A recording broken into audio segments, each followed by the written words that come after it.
Welcome to another new video. আর আমি মাহিন রয়েছি আপনাদের সঙ্গে একটা নতুন ভিডিও নিয়ে। আপনি কি ইংলিশে কথা বলতে ভয় পান বা নার্ভাসনেস কাজ করে? যখনই কথা বলার চেষ্টা করেন তখনই দেখবেন আপনার মুখে কথা আটকে যাচ্ছে, কথা বের হতে চাচ্ছে না। তাহলে আজকের এই ভিডিওটা আপনার জন্য। আজকের এই ভিডিওতে আমি আপনাকে 3টা প্রমাণিত টিপস দিব, যেই 3টা ব্যবহার করে আমি ইংলিশে কনফিডেন্স বুস্ট করেছি আমার ভিতরে। And right now I can speak confidently in English. তো চলুন ভিডিওটা বড় না করে মূল টপিকে যাওয়া যাক। And অবশ্যই ভিডিওটা শেষ পর্যন্ত দেখবেন। 3 নাম্বার যে টিপসটা রয়েছে সেটা হতে পারে আপনার জন্য একটা গেম চেঞ্জার। সর্বপ্রথম যে টিপসটা হচ্ছে সেটা হচ্ছে ভুলকে খুঁজে বের করুন। আমরা অনেকেই ভাবি যখন আমরা নতুন কিছু শুরু করি যে আমরা যদি কোনো ভুল করি হয়তো বা মানুষ আমাদেরকে নিয়ে হাস্যরসক করবে বা আমাদের উপর হাসবে যে ও ভুল করতেছে। বাট বাস্তবে কোনো মানুষই আপনার ভুল খোঁজার পিছনে তার সময় ব্যয় করবে না, বরং সে চাচ্ছে আপনার সঙ্গে কানেক্ট হতে কোনো উপায়। সো অবশ্যই যদি আপনি ভুল করেন তাহলে আপনি ভয় পাবেন না, বরং প্রথম এই টেস্টটিতে আপনি সর্বপ্রথম খোঁজার চেষ্টা করুন যে আপনার ভুলগুলো কোথায় হচ্ছে। আপনি যখন ইংলিশ স্পিকিং করতেছেন আপনি কোথায় আটকাচ্ছেন। 2 নাম্বার টিপসে আমি যেই জিনিসটা শেয়ার করবো সেটা হচ্ছে যেই কারণে ভুল হচ্ছে সেই ভুলটাকে আপনি কিভাবে দূর করতে পারেন। এর জন্য আমি আপনাকে 2টা সিক্রেট টিপস আপনার সঙ্গে শেয়ার করব। প্রথম যে সিক্রেট টিপসটা হচ্ছে সেটা হচ্ছে শাওয়ার মেথড অথবা নিজের সাথে কথা বলা। এই মেথডে আপনাকে আপনার সঙ্গে কথা বলতে হবে। নিজে আয়নার সামনে দাঁড়িয়ে নিজের সঙ্গে কথা বলার চেষ্টা করবেন, অথবা যখন আপনি শাওয়ার নিতে যাচ্ছেন তখন সেখানে একা অবস্থায় নিজের সঙ্গে কথা বলুন ইংলিশে। এতে করে আপনার যে আত্মবিশ্বাস রয়েছে সেটা অনেক বেশি বুস্ট করবে এবং মুখের যে কথা বলার যে জড়তাটা রয়েছে সেটাও দূর হয়ে যাবে। মনে রাখবেন, practice does not makes a man perfect, perfect practice makes a man perfect.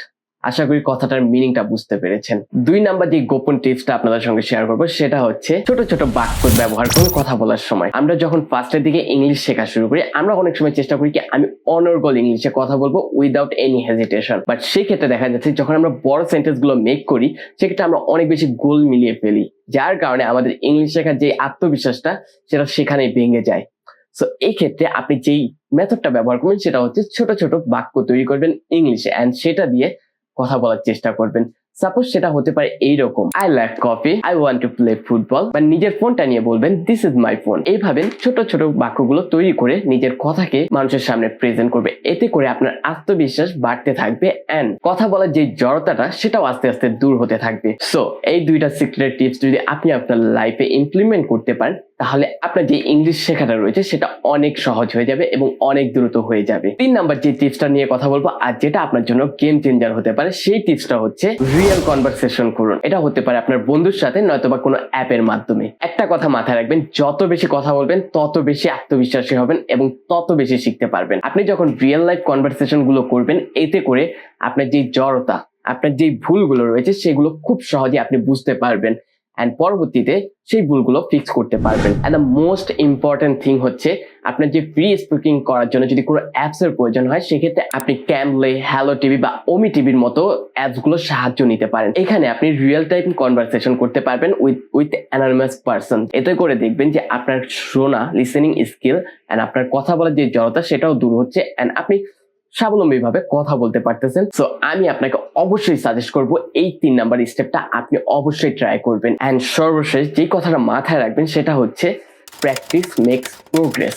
আপনি যদি ভুলই না করেন তাহলে আপনি কখনো সামনের দিকে আগাতে পারবেন না। আপনি যদি ইংলিশ শিখতে চান তাহলে আপনাকে অবশ্যই প্র্যাকটিস করে প্রোগ্রেস করতে হবে এবং রিয়েল লাইফ কনভারসেশনের মাধ্যমে নিজেকে ঝালাই করতে হবে প্রতিনিয়ত যে আপনি আসলে ইংলিশ শিখতেছেন কিনা। আপনি অসংখ্য ভুল করবেন এই জার্নির মধ্যে, বাট এই ভুলগুলোই আপনার জন্য এক একটা গোল্ড, যা কিনা আপনি পরবর্তীতে অনেক বেশি রিটার্ন পাবেন। তো আশা করি এই 3টা মেথড আপনি বুঝতে পেরেছেন। আর এই 3টা মেথডই আমি একটু ব্রিফলি আবার বলি। সর্বপ্রথম মেথড হচ্ছে কোথায় ভুল করতেছেন ইংলিশ কনভারসেশনে সেটা খুঁজে বের করুন। সেকেন্ড মেথডটা হচ্ছে ভুল করতেছেন সেই ভুলটা কিভাবে দূর করবেন।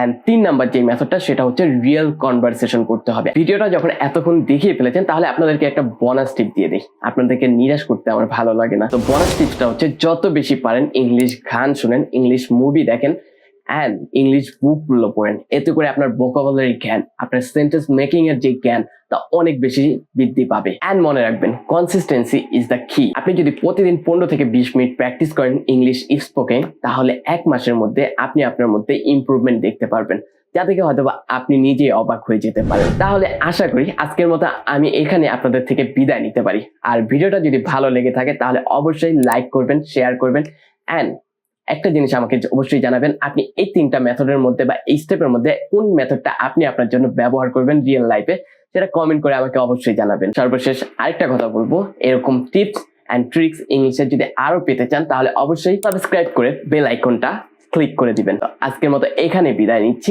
আসসালামু আলাইকুম, আল্লাহ হাফিজ।